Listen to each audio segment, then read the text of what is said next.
Greetings, everyone, and welcome to another edition of Locked On Fantasy Football Podcast.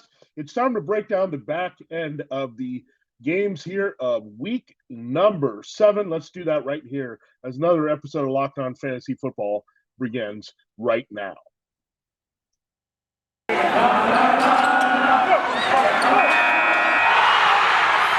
You are Locked On Fantasy, your daily NFL fantasy podcast. Part of the Locked On Podcast Network, your team every day.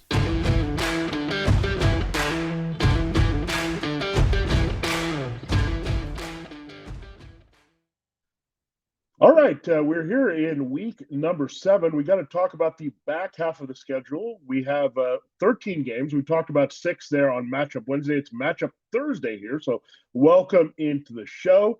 Thanks again for making Locked On Fantasy Football your first listen every day. We're free and available for you on all platforms. So good stuff. We'll break down all the games here all the way through Sunday Night Football, Monday Night Football, the Colts at the 49ers, and the Saints at the Seahawks. Very similar games there developing. But let's dive right in here. Again, if you missed a breakdown of the first 6 games, we did that on Matchup Wednesday. And we'll look at DFS tomorrow there on Lineup Friday on Locked On Fantasy Football. All right, Jets, Patriots, not a big fantasy football bonanza here, but Jets coming off a bye. They lost to the Falcons in London previously.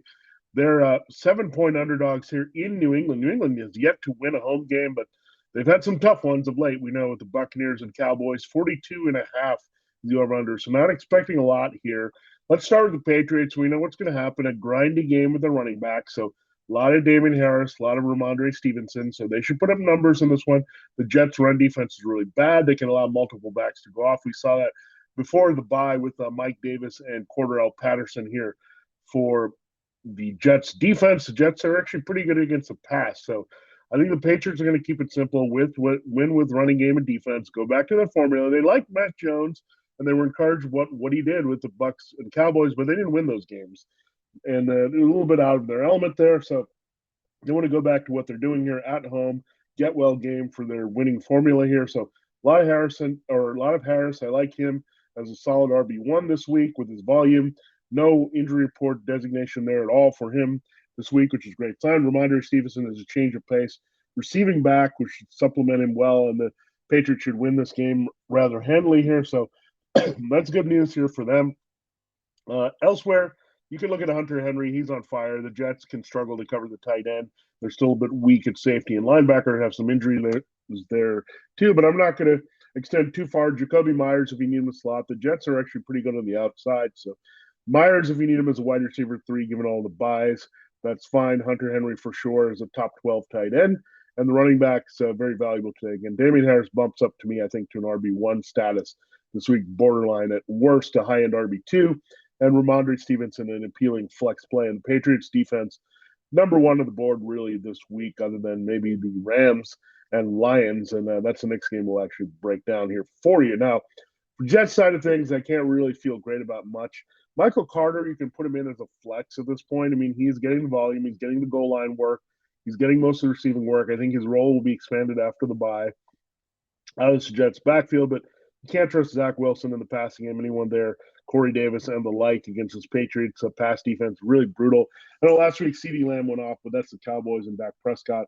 This is Wilson and his receivers here. So avoid most of the Jets, but if you need one, I think you can definitely think about Michael Carter more as a flex, but you might need him as an RB2 given some of the situations with other players this week. All right, speaking of that Lions-Rams game, this one is in Los Angeles. 15.5-point favorites the Rams are at home. A Matthew Stafford revenge game. It's also a Jared Goff revenge game. The number's 50.5, but it implies more the Rams will do whatever they want in this one. Cooper Kupp will smash. He's a wide receiver 1. I think Robert Woods can also have a big game. He starts as a wide receiver 2 for me this week in all formats. I wouldn't go with Tyler Higbee. I think the big plays are going to be too easy. I don't know who the big play is going to be. Probably Van Jefferson making a dart throw touchdown there if you're looking for someone to stretch the field. We've seen that with Matthew Stafford in these type of matchups. But Rams are going to have their pick of whatever they want to do. So that's why I think it's going to be a simple Cup and Woods game, and they'll just dominate here in the Lions secondary without a question. Darrell Henderson should also smash it. Let's watch Sonny Michel if he gets any work here. That could boost Henderson even more here this week. Michel didn't practice early in the week with a shoulder injury, so we'll watch that. But Henderson looked fantastic last week in another smash spot against the Giants. He's going to be good as well as an RB1. So, yeah, I think you could have multiple wide receiver ones and an RB1 and maybe QB number one overall this week in Matthew Stafford. You know, he's going to want to light up the Lions. He loves the Lions. He played his whole career there before this year, before the trade. 2009 first overall pick. Jared Goff, the first overall pick in 2016 on the other side. So Stafford will be motivated. He'll put up the numbers here. And the Rams defense to clean it all up here. So everyone, I think, except Tyler Higbee, because I just don't think they're going to need Higbee all that much. I could see a scenario also where if Michel plays through the shoulder injury where he gets some touches behind Henderson here a little bit more, given this game script is going to be so heavily in the favor of the Rams holding a big lead in the second half, even maybe more so than the blowout of the Giants last week. Now, for the Lions, what do you go with offensively? It's the same. DeAndre Swift, hope for a touchdown, some garbage work in the passing game in trail mode here. He should be busy as a check down guy here for Jared Goff. And TJ Hawkinson at tight end. The Rams can struggle there. They might see Jalen Ramsey on Hawkinson a little bit, but a little bit tougher matchup for him. So I would say Hawkinson in garbage time, Swift in garbage time. Those are your guys again here for the Lions. All right, so there takes care of two more games on the schedule on the back end of your Week 7 NFL schedule from a fantasy football perspective. This episode is brought to you by RockAuto.com. With ever-increasing numbers, it makes the models now possible for your local chain auto parts store to stock all the parts you need. Why endure often pointless or seemingly intimidating questioning and wait while the person behind the counter orders the parts on their computer, choosing the only brand their warehouse is scary? You have computers with access to RockAuto.com at home in your pocket. Save time and money when using Rock Auto. Why choose spend 30, 50, even 100% more of the same parts from a chain store or car dealership? Rock Auto prices are reliably low for every customer. They have everything you can need for any car that you have. Brake parts, tail lamps, motor oil, and even new carpet. Go explain to their easy-to-use website today to find the solution to your auto part needs. Go to rockauto.com right now and see all the parts available for your car, truck. Right locked on in their How'd You Hear About Us box so they know that we sent you. Amazing selection, reliably low prices, all the parts your car will ever need. Find them at rockauto.com. All right, let's continue the show here. Again, thanks again for making Locked On Fantasy Football your first listen every day. We are free and available on all platforms. All right, let's continue here looking at the games of week number 7 on the back end. Now we get into that later afternoon window. We already had the Los Angeles game. Let's tackle the Las Vegas game. The Eagles and Raiders. I like the Eagles to go into Las Vegas. I think it's going to be a very pro-Philly crowd here in Allegiant Stadium. 49.5 is the over-under, and the Raiders are only favored by 3. We know the Raiders are up and down. When you think they're going to do really well, they don't. Then last week, we probably didn't have a lot of expectations going to the Broncos game. They liked them up. The John Gruden dismissal might have kind of recharged them and sparked them, but now they're a week removed from that. So now it gets back to the reality, moving on here with Rich Bisaccia as their interim head coach. Let's see what they get here out of this one. And I don't think this is a great matchup for Derek Carr. He's got a bad finger. The Eagles have a good inside pass rush. The Raiders' inside offensive line is not very good. And you also have Colton Miller, the offense tackle, comes in the game banged up here. So that's not good. The Eagles can get after it with pressure with Jonathan Gannon's defense. They also have big play Darius Slay in the secondary, and the Steven Nelson's also playing pretty well for this team. So that's not really good news for Henry Ruggs III. The Eagles also play 2 deep safety, so they protect against the long ball here a lot better than the Broncos do. So you're not going to see that kind of determined. So pressure in Derek Carr's face, maybe a little bit more on the edge this week, plus containing the big play. So not a Henry Ruggs third game, but I think that could be very beneficial to Darren Waller. We saw O.J. Howard scored for the Bucs last week against the Eagles. They're vulnerable there underneath. So good Darren Waller situation. Very good Hunter Renfrow situation, working the slot there. The Eagles are kind of thin there with Avonte Maddox as their slot corner. So really like Renfrow and Waller to rebound. Last week was more of a Ruggs game and the running backs. And Kenyon Drake, I think, could get a little bit more involved. But I do like Josh Jacobs. You can run on the Eagles. So Drake, too sporadic of usage to go there, but Drake kind of maybe sparked Jacobs a little bit last week. It wasn't a big game for Jacobs, but good volume and still a touchdown there. So I could see that. So go with the running game, the underneath receivers this week for the Raiders, more so than Derek Carr and Ruggs. So I really like Waller and Renfro to come through, not necessarily with monster games, but very solid efforts here in this one with Jacobs also finding the end zone one more time. On the Eagles side of things, I like pretty much everything. Jalen Hurts, I think they're going to reestablish Miles Sanders more. They saw flashes of him against the Buccaneers in Week 6. They're going to use Cannon Gainwell more. So Gainwell and Sanders should get a lot more run in this game. The Raiders are pretty vulnerable against the run. You don't want to just drop back against that pass rush, Max Crosby and company. So Devonta Smith has a great matchup here. The Raiders secondary can't keep up with him, so he'll rebound. I know it was a bit disappointing in the Buccaneers. I also like Dallas Goedert coming back from the COVID-19 list. He'll be an impact player without Zach Ertz anymore, so he's the man at tight end. He's really the number 2 target or code number 1 there with Devonta Smith. So Smith and Goddard along with Hurts. Smith and Moore is a wide receiver 3 with upside. Goddard clearly as a tight end 1. Miles Sanders as an RB2. And Kenneth Gainwell, if you're desperate, you can use him as a flex this week. And Hurts, top 5 quarterback for me this week in this particular matchup. So I like the Eagles to go in and win. Again, like I said, but that means their principles are going to do some damage. I also like the Eagles' defense to get after Carr a little bit, force some turnovers, a lot like we saw in that Sam Darnold game in Carolina a few weeks ago. All right, the next game we'll talk about is the Bears-Buccaneers game. The Bears are 12.5-point underdogs in Tampa. This is a 4:25 Eastern time game on Sunday. 47 is the over/under. So not expecting a lot of points. That means we're not expecting the Bucs to kind of light up the Bears. The Bears defense is pretty solid in a lot of areas. They have a shutdown corner there in Jalen Johnson.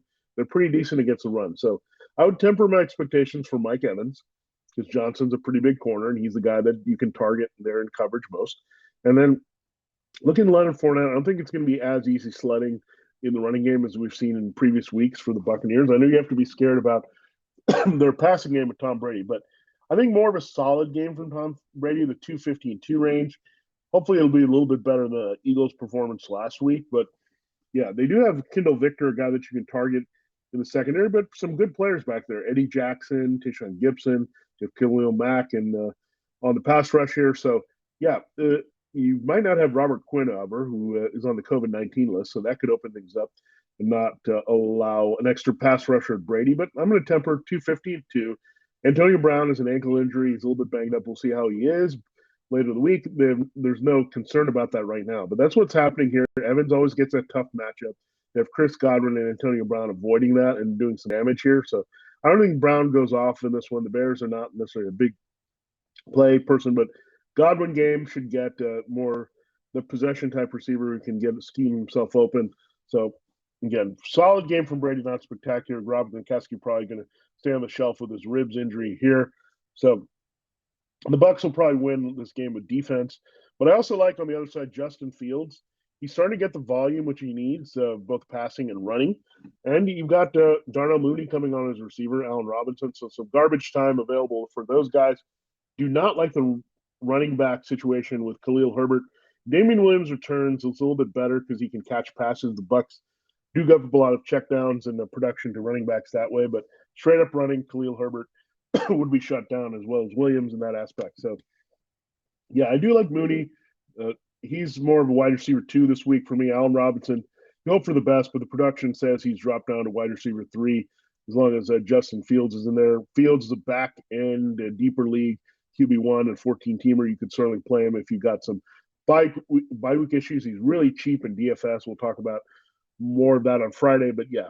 So there's some opportunities here for the Bears, just more in the passing game than the running game this week. And the Bucs, again, will be solid. They'll do what they need to do, but don't be disappointed here knowing that the Bears don't offer a lot of resistance and also a pretty tough defense. It's always a tough situation for fantasy football. All right, we have 3 more matchups to talk about. We'll do that in our final segment. Before we do that, I got to tell you about BetOnline. We're back and better than ever at BetOnline. New web interface for the start of the basketball season. More props, odds, and lines than ever before. BetOnline remains your number 1 spot for all the basketball and football action this season. Head to the new updated desktop or mobile website to sign up today and receive your 50% welcome bonus on your first deposit. Just use the promo code Locked On to receive your bonus from basketball, football, baseball, postseason, NHL, boxing, and the UFC, right down to your favorite Vegas casino games. Don't wait to take advantage of all the amazing offers available for the 2021 season. BetOnline is the fastest and easiest way to bet on all your favorite sports. BetOnline, where the game starts. All right, it's time to close the show looking at the last three matchups here on the docket for week number 7. We go to the most lopsided affair of the week, 17.5. So we had a 15.5 spread, 12.5 spread. The Cardinals are favored by 17.5. The over-under is a little bit disappointing. It's 47.5. So we're expecting a lot of Cardinals, not much Texans in this game. Texans, it's simple. We say it every week. It's Brandon Cooks as a wide receiver 3 with some wide receiver 2 upside, but that's about it. We're not going with the running backs the way they're using them. No other receivers can be relied upon all that much. So, yeah, take it off the board. They're on the road here. The Cardinals, this is a revenge game for DeAndre Hopkins and J.J. Watt. So, DeAndre Hopkins, there's no way DeAndre Hopkins doesn't get at least 100 and a touchdown in this game against his weak Texans secondary. So, they're going to get involved. You know how important it is for him. And then J.J. Watt's going to get some sacks. And Cardinals defense, another great play this week at home in the desert against the lowly Texans. So, yeah, great matchup all around. Now, it's going to be hard to get all the wide receivers to come through that aren't Hopkins because I don't think you'll see a lot of high volume here from Kyler Murray. They should be able to run the ball pretty well, however, with Chase Edmonds and James Conner. So get the scoring in early. Last week it worked out pretty well because Hopkins and Christian Kirk and A.J. Green all scored. Rondale Moore was left out of the fun. So it's really hard to know between Kirk and Moore and Green who will produce. Now, that's the funny thing is you can feel somewhat good about starting one of them, but you have to realize that it comes to the risk. It's a high risk, high reward play for any of those Cardinals receivers because Kyler Murray's on point. He can go anywhere at any time with these guys at this point. So Hopkins feel really good about. The other guys, I mean, at your own risk, but all can have some wide receiver 3 or flex value here for you this week and hope for the best and hope that Kyler Murray can feed enough mouths here when you also include the running backs and tight end Zach Ertz. So that's yet another person we have to worry about. They traded for Ertz last week after he played against the Buccaneers. So they'll probably get Ertz involved somehow. The Texans are not very good in tight end defense. So really it's pick their poison however they want here to take care of the Texans. And that's sometimes frustrating because you know they can do whatever they want. It's just a matter where the volume and favoritism kind of ends up here. But yeah, feel good about Hopkins and Murray and the defense. And then everyone else has viability just by the matchup alone here this week against the Texans. And the next game we'll talk about the Colts and 49ers. This is the Sunday night game, not the most dazzling Sunday night game. Carson Wentz probably placing Jimmy Garoppolo here. 4.5 is the spread. 44.5 is the over-under. Let's look at the Colts here. T.Y. Hilton back on the shelf with a quad injury. We'll see if he can go this one. Paris Campbell had one big play, and he went down for the season here for the Colts. So he's going to be out of the game. So we know that's good news for Michael Pittman Jr. because he was really quieted with Hilton doing this thing, coming back right from injury. You had Campbell make a big play. Now it's time for Pittman to get back on track here as the preferred receiver really overall for Carson Wentz. So watch Hilton. I doubt he returns from a different injury this week with a quad. No Campbell. So I think Pittman is a great play this week as a wide receiver too with some upside. I also like Mo Alley Cox at tight end if they have those wide receiver limitations here. Another good Jonathan Taylor game. He's locked and loaded here every week as an RB1. Carson Wentz, a good streaming time for him with Pittman and Mo Alley Cox and some of the other weapons they could have out there, including Zach Pascal, to make some plays against his 49ers depleted secondary. So another solid game here for Wentz as a streamer.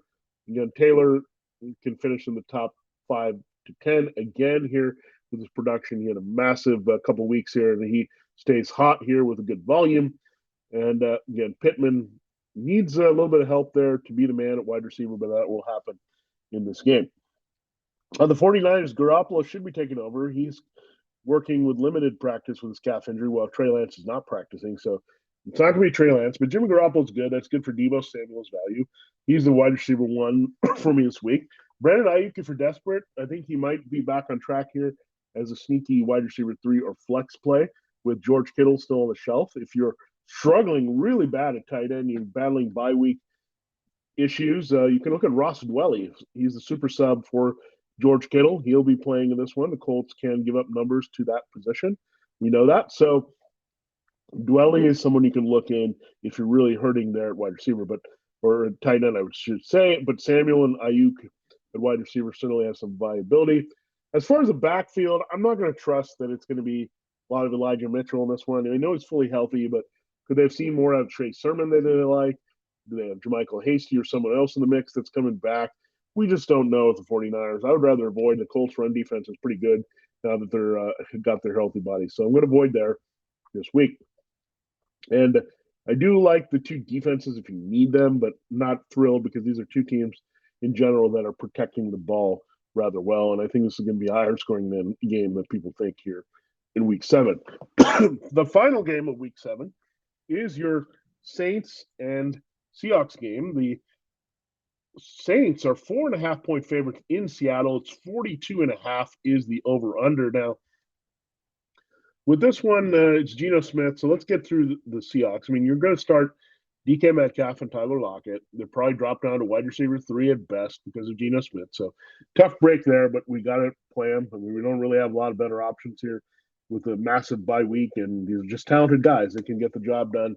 And the Saints secondary, I know they have Marshawn Lattimore, but it's not the world-beating total shutdown secondary. So you're still going to roll out Lockett and Metcalf again. Think of them more as wide receiver 3s now until Russell Wilson comes back. That's the effect of Wilson. They're both weekly wide receiver 1s when he's there. So there's that. In the backfield, we'll see if Alex Collins can play with his hip and glute injuries.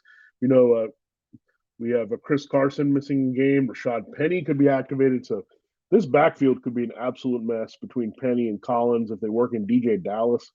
Ooh, it could be pretty bad there for Seattle. The Saints' run defense is pretty good. We know that as well. So I'm thinking I'm going to avoid the Seahawks backs this week. Start the receivers. That's all we can go. We're not going to stream Geno Smith. We're not going to play their defense here this game either, even though you have Jameis Winston in his turnover-prone ways on the other side because they've been less turnover-prone there. So Winston's not a bad streamer this week. I think you can get it done with Marquez Callaway. I just don't see a lot of volume there. So you're looking at a low ceiling, medium floor play if you go with Winston there. So keep that in mind if you're playing him based on the matchup. Callaway is going to be solid. It still is the number 1. Michael Thomas not quite returning here. We'll see if somebody else gets involved here, but the only guy I'm trusting for the receiving core is Callaway.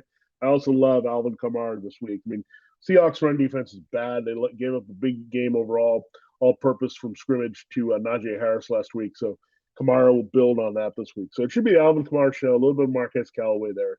Winston, if you really need him, I think you can play him in deeper leagues, but shallow leagues I would avoid Winston this week. And the Saints defense, you can look at them against Geno Smith, having Lattimore, some of the players they have up front, Cameron Jordan, to wreak some havoc there against Smith. And Smith, we know from his history of the Jets, can be turnover prone. So there you have it. There's a breakdown now of the back end 7 games of week number 7 here in Locked On Fantasy Football. Thanks for making Locked On Fantasy Football your first listen every day.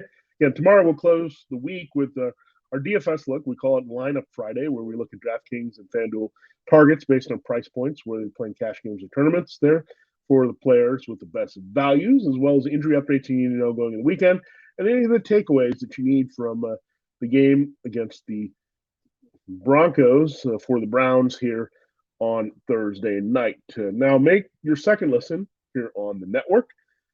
Peacock and Williamson NFL show. Brian Peacock and former NFL scout Matt Williamson give you the expert in NFL analysis. Less than 30 minutes are free and available on all platforms. For this show, Locked On Fantasy Football, this has been Vinnie Iyer. Have a great day. Good luck if you start anyone Thursday, and we'll see you to wrap the week on Lineup Friday tomorrow.